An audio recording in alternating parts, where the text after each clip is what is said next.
하나님 말씀 함께 보겠습니다. 시편 74편 1절에서 12절 말씀 함께 보시겠습니다. 구약성경 시편 74편입니다. 1절에서 12절까지 한 절씩 교독하겠습니다.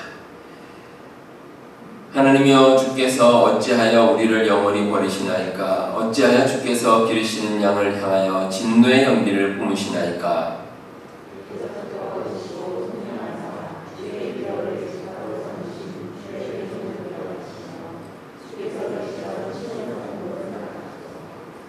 연구이 파멸된 곳을 향하여 주의 발을 옮겨 놓으소서. 원수가 성소에서 모든 악을 행하였나이다.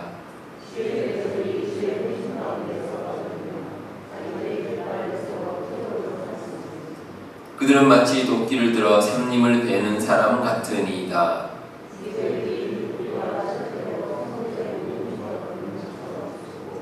주의 성소를 불사르며 주의 이름이 계신 곳을 더럽혀 땅에 엎었나이다.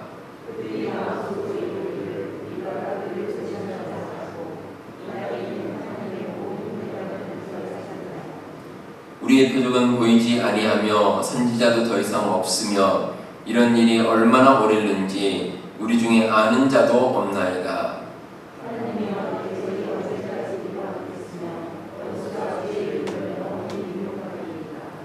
주께서 어찌하여 주의 손 곧 주의 오른손을 거두시나이까? 주의 품에서 손을 빼내시어 그들을 멸하소서.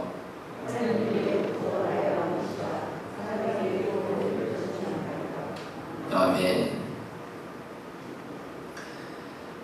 역사적으로 한국은 외세 침략을 참 많이 받았습니다. 기록에 따르면 거의 한 1000번 가까이 외세 침략이 있었다고 합니다. 그러니까 계산해 보면 거의 한 5년에 한 번 꼴로 전쟁이 있었던 셈입니다. 이렇게 전쟁이 터지면 그 고난은 말로 할 수가 없습니다. 더욱이 전쟁의 결과로 나라가 어떤 점령을 당하게 되면 그 나라 국민들이 겪는 고통은 엄청나고 또 이루 말할 수 없는 어려움에 직면하게 됩니다. 근데 한국 같은 경우는 지난 1950년 6.25 한국전쟁이죠. 그 이후로는 사실은 이렇다 할 만한 전쟁이 없었습니다. 기간이 벌써 70년이 넘는 시간인데 역사적으로 이렇게 오랜 시간 동안 전쟁이 없었던 적이 거의 없습니다. 한마디로 태평성대라고 볼 수 있습니다. 요즘 젊은 세대를 가리켜서 MZ세대라고 그러죠. 그 젊은이들이 좀 사는 게 힘들다 이렇게 말을 하는데 물론 그들 나름대로 이유가 있겠죠. 그런데 전쟁을 경험하신 분들의 입장에서는 참 이해가 되지 않는 부분입니다.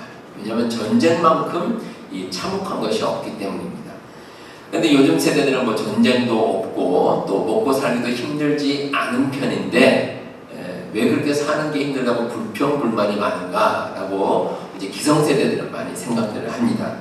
아마 물론 그렇게 말하면 젊은 세대들은 더 반박을 하겠죠. 근데 저도 이제 같은 전후 세대로서 전쟁을 겪지 않았기 때문에 전쟁을 겪으신 분들의 모습을 보면 정말 힘들었겠구나. 제 부모님 세대죠. 그런 생각을 많이 하게 됩니다. 오늘 함께 보신 말씀은 이 적국의 침략으로 인해서 아주 큰 어려움에 빠져 있는 이스라엘 백성들의 탄식을 기록한 시편입니다.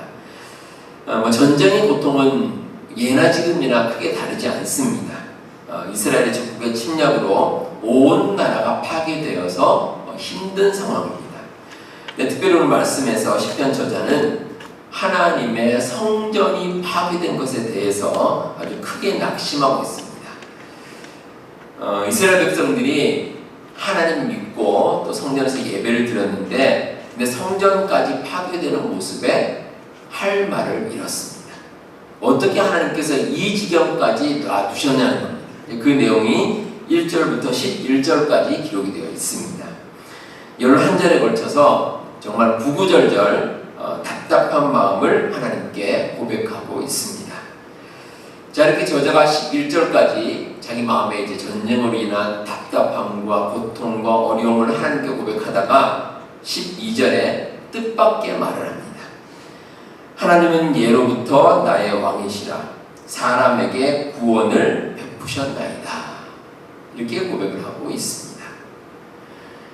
비록 지금은 어려운 가운데 있지만 하나님은 옛날부터 나의 왕이셨고 나의 구원자이셨다.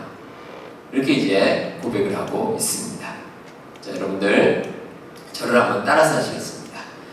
하나님은 예로부터 나의 왕이시다. 네, 이 사실을 믿으십니까? 네, 하나님은 옛날부터 지금까지 나의 인도자가 되시고 나의 보호자가 되셨습니다. 네, 이걸 믿으면 우리가 이 세상에서 담대하게 힘있게 살아나갈 수가 있습니다. 자, 그럼 우리가 어떤 삶을 살아야 될까 오늘 말씀을 통해서 함께 한번 몇 가지로 나눠서 묵상해 보도록 하겠습니다. 자, 먼저 우리는 영원하신 하나님을 꼭 믿고 살아야 할 것입니다. 자, 말씀 시작하는 1절에서 저자가 이렇게 말합니다. 하나님이여 주께서 어찌하여 우리를 영원히 버리시나이까. 자, 이 저자가 생각하기로는 이스라엘이 멸망을 당했기 때문에 하나님께서 우리를 영원히 버리셨다. 이렇게 말을 합니다. 자, 그 이유가 있습니다. 이스라엘을 멸망시킨 나라가 이제 바벨론입니다. 바벨론인데 이 저자가 생각하기로는 그게 영원하다는 겁니다. 그러니까 그 초점이 영원히. 왜냐하면 이 바벨론이라는 나라가 너무나 큰 강대국입니다. 이 고대 사회에서 바벨론은 고대 근동 지방이죠. 그 지방을 점령하는 큰 나라였고 이스라엘은 아주 작은 나라입니다. 네, 정말 작은 나라입니다. 근데 그런 작은 나라가 이제 어떻게 버틸 때까지는 좋았는데 그만 바벨론에게 점령을 당해버렸습니다. 이렇게 점령을 당하면 그 다음에는 방법이 없습니다. 해결할 방법이 없습니다. 그러니까 저자가 생각하기에 이렇게 큰 나라에 이스라엘이라는 작은 나라가 점령을 당했으니 이게 이제 영원히 지속이 되겠구나. 이렇게 이제 단식을 하는 겁니다. 우리가 살면서 그런 경험을 할 때가 있습니다. 나에게 어떤 힘든 상황이 닥쳤는데 이 상황이 혹시 영원히 지속되는 것은 아닐까? 이제 그런 두려움에 빠질 때가 있습니다. 물론 처한 상황이나 사람에 따라서 인식이 조금 다르기는 합니다. 어떤 일은 아주 짧은 일이지만 길게 느껴질 때가 있습니다. 짧은 순간이 너무 힘들기 때문에 마치 영원히 지속될 것처럼 길게 느껴지는 그런 경우가 있고, 또 사람에 따라서 다르기도 합니다. 어떤 사람 같은 경우는 이 참아내는 것을 잘하는 사람이 있습니다. 참을성이 좋은 사람이 있고, 또 어떤 사람은 참을성이 별로 없습니다. 그래서 조그만 어려움이 있어도 참아내지 못하는 그런 사람도 있습니다. 근데 어떤 경우든지 사람이 느끼는 건 사실은 비슷합니다. 대처를 비슷하게 느낍니다. 그래서 힘든 상황, 고난의 상황이 계속 지속되면 그러면 누구나 어려워합니다. 이 상황이 혹시 영원히 지속되는 것은 아닐까 하고 두려움에 빠질 때가 있습니다. 이스라엘 백성들이 고대 애굽의 노예로 아주 오랫동안 살았던 적이 있습니다. 그 기간이 한 430년입니다. 430년이면 13대가 지난 시간이죠. 아주 긴 시간입니다. 그리고 애굽이라는 나라도 이 바벨론처럼 강대국입니다. 그런 강대국 아래에서 400년 넘게 오랜 시간 노예로 살다 보면 그러면 해방을 꿈꾸기가 어렵습니다. 이 모세가 이스라엘 백성들을 인도해서 출애굽했을 때 가장 어려웠던 부분이 바로 이 부분입니다. 흔히 말해서 이스라엘 백성들이 노예 근성을 가지고 있습니다. 이 노예 근성이라는 것은 노예로 오래 살다 보면 이제 남이 시키는 일만 합니다.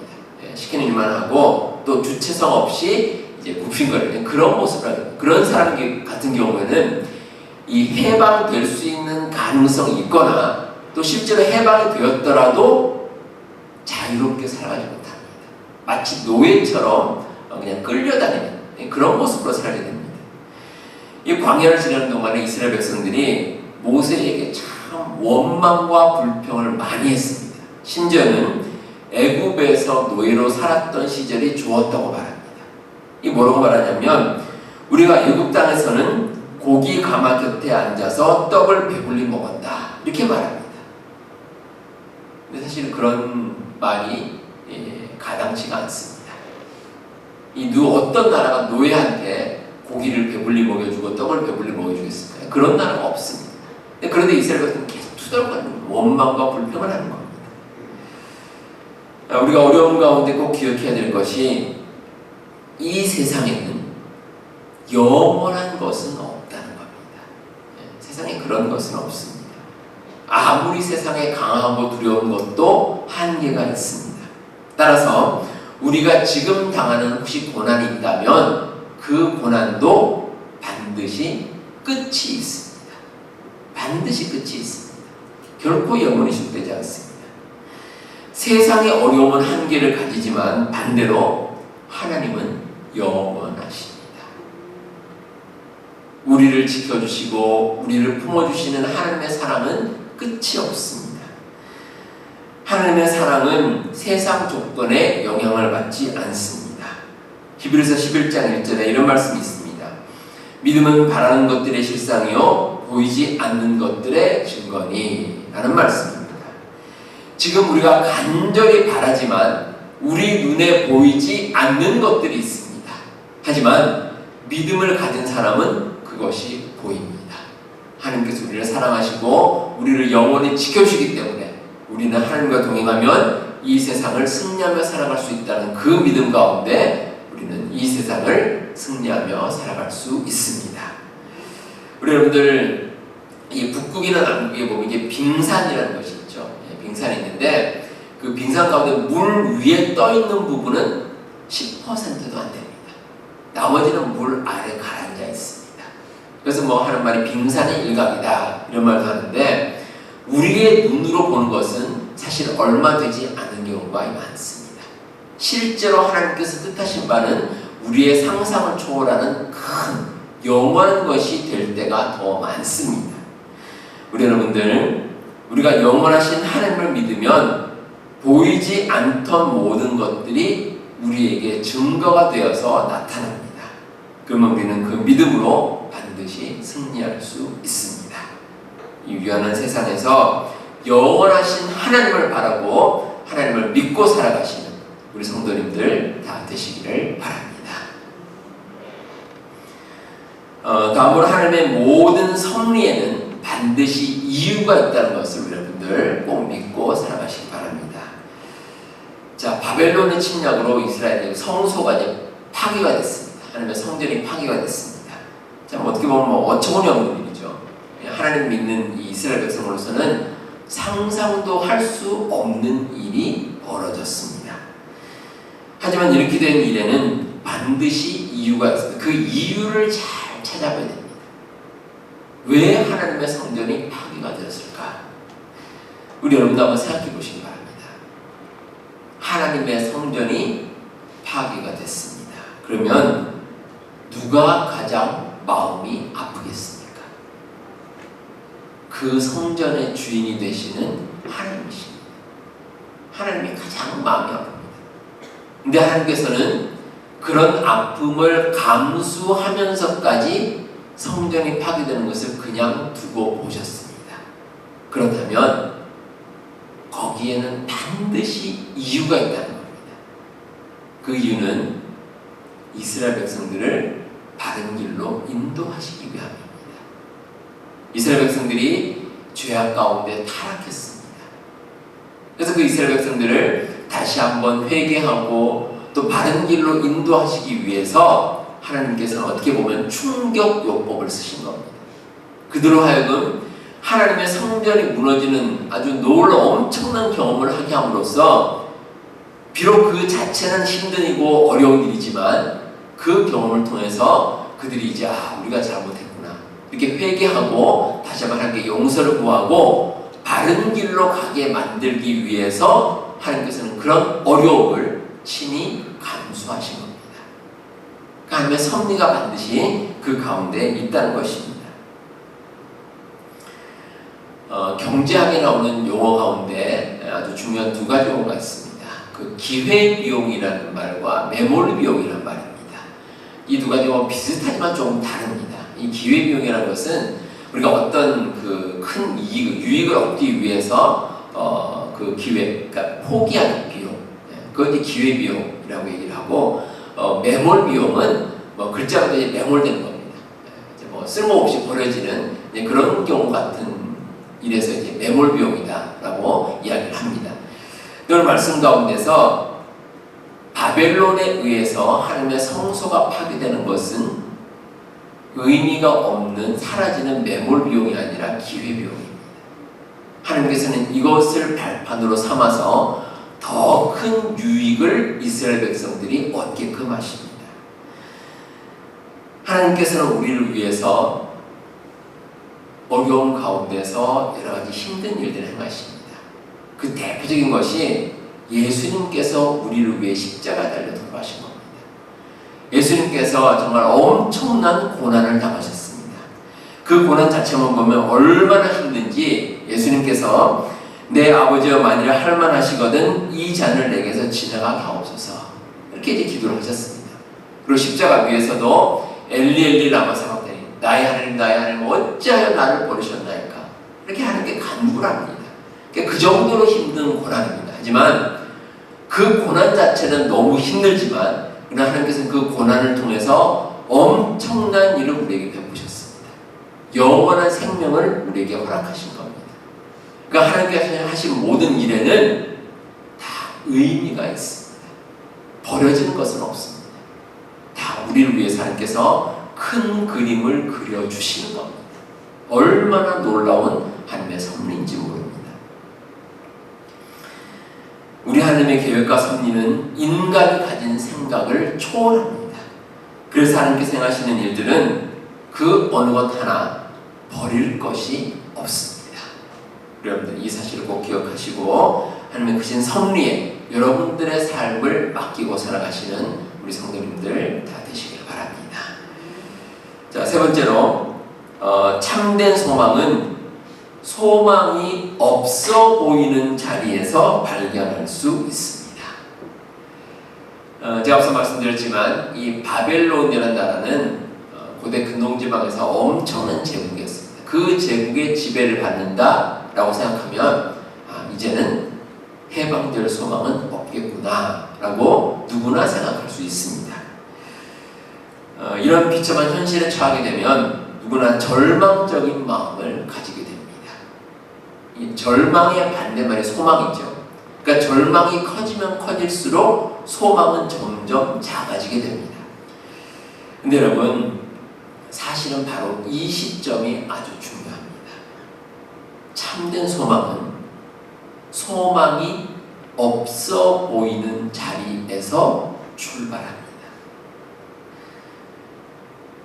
하나님께서 우리 마음 가운데 소망을 주신다는 것은 우리의 생각으로 소망이 없어 보이는 듯한 그 자리에서 비로소 참된 소망이 시작됩니다. 왜냐하면 그 순간에 우리가 하나님께 모든 것을 맡기기 때문입니다. 그 비밀이 담겨져 있습니다. 이 사람이라는 존재는 어찌 보면 참 간사합니다. 그래서 우리가 말로는 믿는다고 하면서도 우리 힘으로 할 수 있는 여지가 조금이라도 보이면 그러면 자꾸 거기에 의지를 합니다. 내가 가진 힘이나 내가 가진 지식이나 뭐 이런 걸 의지할 때도 있고 또 누군가의 도움을 의지할 때도 있고 뭐 그렇습니다. 그런데 우리 가운데서 어쩌면 소망이 사라지는 것 같은 느낌이 들 때 그때 하나님을 찾습니다. 그럴 때가 참 많이 있습니다.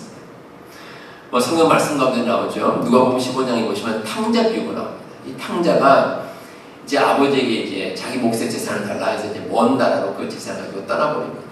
그런데 그렇게 재산을 많이 이제 차지했다는 것은 아버지가 부자라는 거죠. 그러니까 아마 그 아버지 밑에 있었던 많은 종들이 아마 혀를 찼을 겁니다.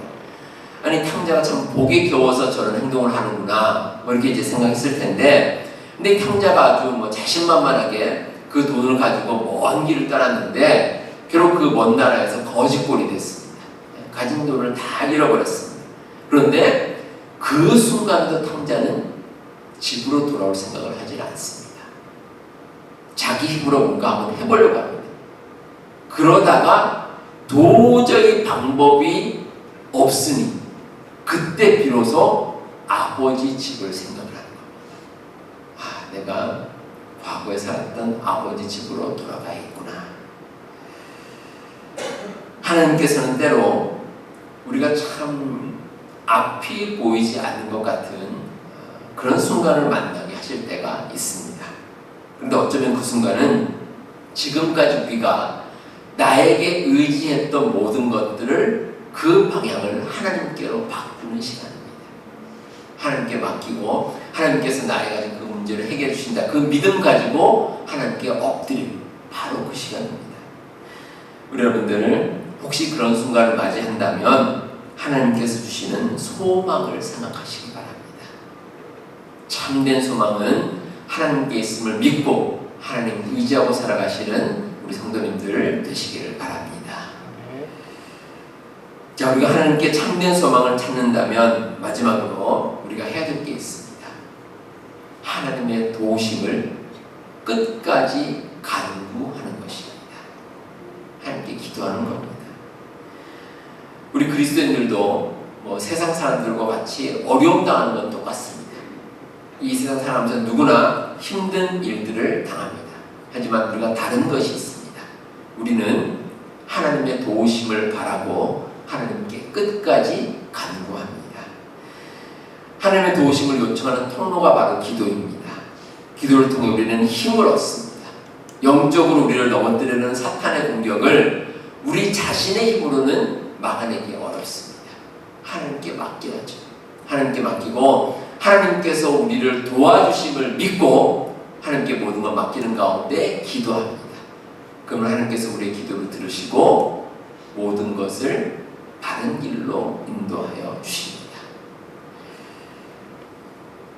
일전에 미국 연방대법원에서 아주 중요한 판결이 하나 나왔습니다.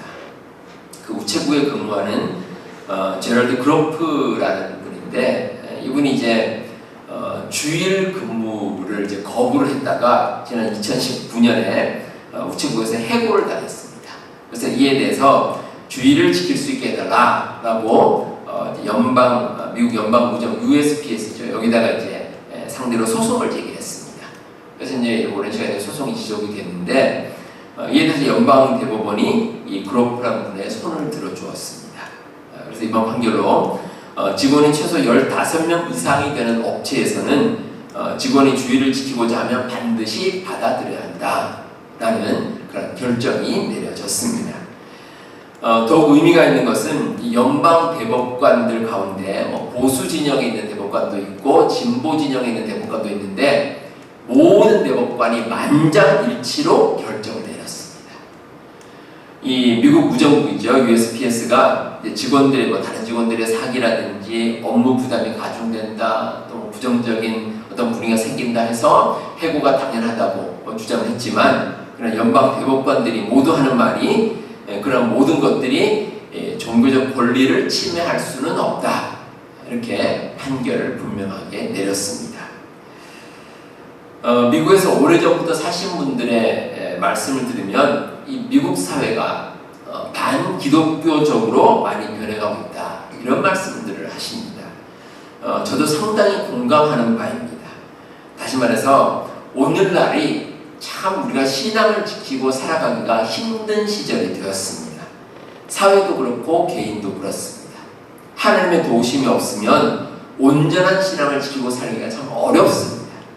그런데 우리뿐만이 아니라 우리의 자녀들은 더 심할 것입니다. 시간이 가면 갈수록 이 사탄의 공격은 거세지고 하나님의 도우심이 없이는 버티기 힘든 그런 삶을 살게 될지도 모릅니다. 그래서 우리에게 꼭 필요한 것이 하나님의 도우심을 끝까지 간구하는 것입니다. 우리의 힘으로 버틴다거나 우리의 힘으로 이겨나가기 힘든 시절이 점점 다가오고 있습니다. 그 시절 가운데 우리가 해야 될 것은 결국 하나님께 모든 것을 맡기고 하나님께서 역사해 주시는 그 믿음 가지고 이 세상을 살아가는 것입니다. 우리 사랑하는 성도 여러분, 하나님께서는 전능하셔서 이 세상을 영원히 다스리십니다.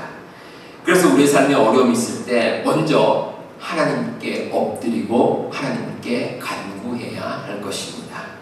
그러면 우리 앞에 놀라운 길이 열리고 우리는 참된 소망을 가질 수 있습니다.